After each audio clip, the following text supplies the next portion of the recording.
Ya pemirsa, puncak arus mudik libur Natal dan Tahun Baru sudah berlangsung 2 hari ini.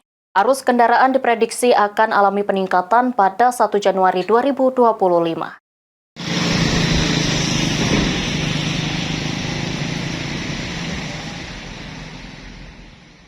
Puncak arus mudik libur Natal dan Tahun Baru sudah berlangsung 2 hari ini.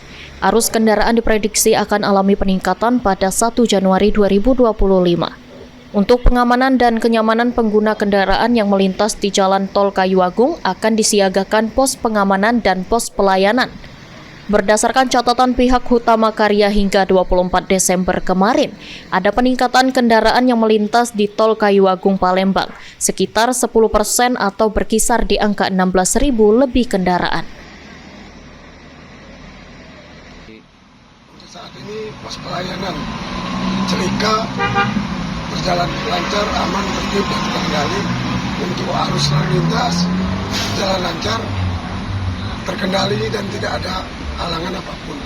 Ini ada nggak Pak sejauh ini laporan-laporan apa ada kejadian apa di dalam tol yang masuk saat belum ada? Ini belum terjadi apa-apa. Untuk jalur jalan tol tetap seperti biasa, lancar, tertib dan terkendali. Sampai terakhir diperkirakan tanggal 2 Januari 2025 Pak ya? 2025. Oke, untuk imbauan kepada pemudik tetap menjaga waspada. Kalaupun ada jalan-jalan yang lubang, tolong nggak usah ngebut, nggak usah ingin cepat sampai. Yang penting selamat dalam perjalanan.